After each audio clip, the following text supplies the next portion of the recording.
To give the response from the Master in Business Administration students, may I now call on Maria Carmela De Jesus.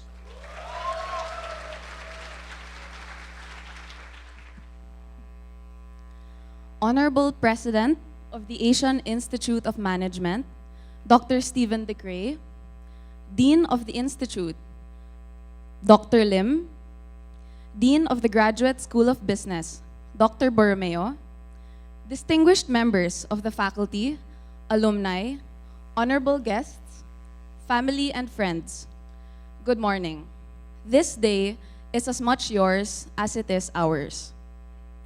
And of course, AIM Batch 2014, Cohort 9, congratulations.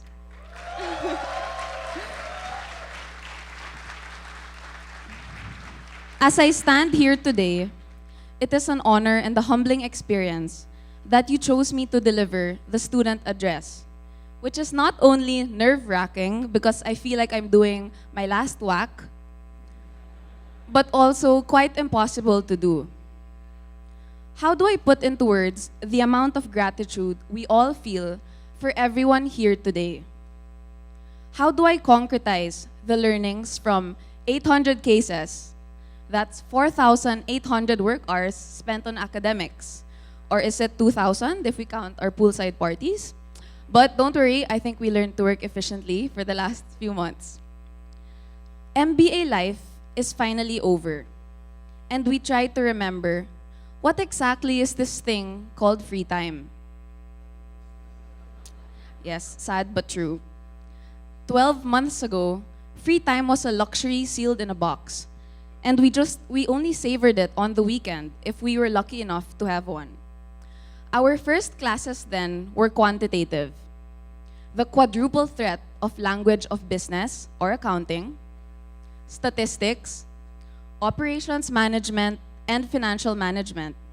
But let's not forget stress management, anger management, fashion management, and basically try not to lose your sanity management. We asked ourselves, what did we get ourselves into?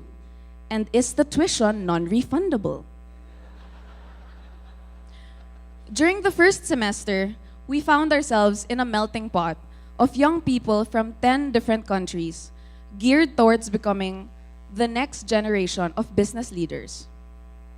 We then began to meet our celebrity professors, who did not only create challenging exams, they also crafted actual economic policies, published globally recognized research papers, and shared their wealth of multi-industry experience both here and abroad. Professors, thank you so much for that.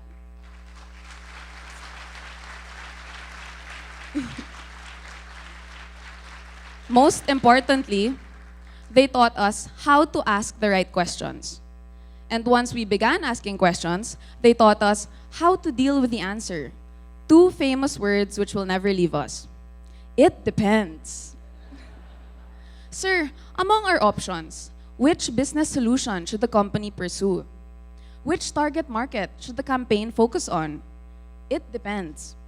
Which financial model should we use? It depends. Will we ever get to sleep again? It depends. Most likely not. But the difficulty with it depends is that it is uncertain. And for people who are driven by the fear of failure just as much as the specter of success, uncertainty can be daunting. But this is where the AIM experience taught us 3 main lessons on how to handle uncertainty. Firstly, we learned how to have a growth mindset. AIM has trained us to build the stamina to pursue our long-term goals. This is the passion and perseverance that is inculcated in the AIM culture and which we have, hopefully, imbibed for the past few months. In one of the research studies at the Institute, this is called grit, a significant predictor of success in the workplace. No, it's not social intelligence, good looks, or IQ. It is the survival instinct that pushed us to keep trying to do better day in and day out. Even after failing a quiz in accounting or economics or operations management or all three, which is a suicidal feeling for a moment, it pushed us to get back on our feet and do better tomorrow. Secondly, AIM taught us how to challenge the status quo. We learned to ask the right questions and dispel any given assumptions. We learned to not be afraid to question the status quo and disrupt it, because the future, it's not fixed, nor is it inherited like an heirloom from the previous generation. We must assume that we can change the future for the better. But we must also remember to use our voice on behalf of the voiceless, and remember to identify not only with the powerful, but with the powerless. The MBA degree will be worthless if we do not create a deep and lasting impact on the lives of many others. AIM also taught us how to embrace failure and learn from it. It painted no illusions for us about the workplace. It is not a stroll in the park. Evidently, it is a marathon, and we would, reach the finish line. We need the mindset that failure is not permanent. It is only a stepping stone to success. If we think that things will be a fairy tale after today, that pixie dust will carry us to that dream career, we will fall flat on our face. Failure is inevitable for people who dream big. We must not be afraid to make mistakes and instead learn from it. A very close person to me always told me to fail forward. He was never afraid to raise his hand in every class and participate in the discussion, both on the good days when the professor looks at you and nods, and even on the bad days when he dismisses your point altogether, and just like the ALS bucket challenge, a bucket of ice cold water falls over your head. One thing I've always admired about Ken is that he was never afraid to fail, which is also why he graduated with high distinction. He gave his best and left the results up to God. I also want to take this time to acknowledge Ace Del Mundo, also with high distinction, Tin Campaniers, and Nelson Ching, also with distinction. To the Mavericks of Cohort 9, I would like to end my speech by leaving with you this one message. Actually, a few more. I want you to know that this day is not a culmination, but rather, it is a beginning. I would like to wish you all profound success and joy in life. However, I would like to remind you that success and joy cannot be measured in the same way for all of us. With all due respect to all of our distinction graduates today, and as proud as I am of what Ken has done, I want us to realize that the distinction award is not everything. Our academic success can be forgotten many years from now, but what will remain is our character. What will remain is the impact we have on the lives of many others, and this is what I want us to accomplish. I want us to be excellent at life and to use our MBA learnings to uplift the lives of many others. We all have our success stories, and many of them will not be recognized publicly today. We have a cohort mate whose family was hit hard by Typhoon Haiyan last year. And today, he will be in a much better position to rebuild the lives of his family members and the people of Tacloban. We have a cohort mate who had to commute and take the MRT each day to Makati, and who barely had enough money to buy a financial calculator for his exams. Today, he is going to be able to support the studies of his siblings with the offer he signed from a large multinational. We have a cohort mate who made the deathbed promise to his dad a year ago that he will complete his MBA degree. Today, in doing so, he has touched the lives of his mother and sisters. We also have two cohort mates who are leaving behind copies of their MBA diplomas at the altar of their father who recently passed away. This degree meant a lot to their dad, and in completing it, they will be able to uphold his legacy.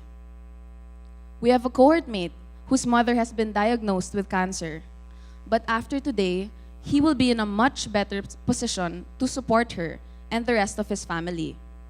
We also salute his dedication for teaching the cohort hours on end every time there's an exam in finance or accounting. We also hope he releases his guitar album soon.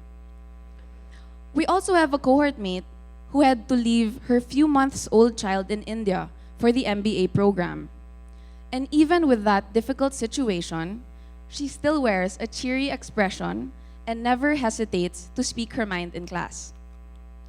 We have a cohort mate who suffered from serious health conditions and who was unable to attend class frequently. Today, well, he's not here with us right now, but now he will graduate as the first AIM student with a double degree from the Institute and the Yale School of Management. These are the kinds of stories that are usually not recognized in a day like today. But these are some of the sacrifices that make the MBA experience so much more enriching.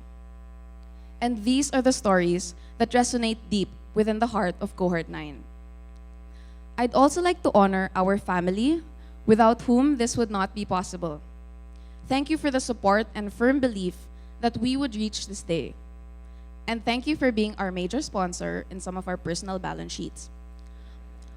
I'd also like to thank and honor Professor Ortigas, our academic director,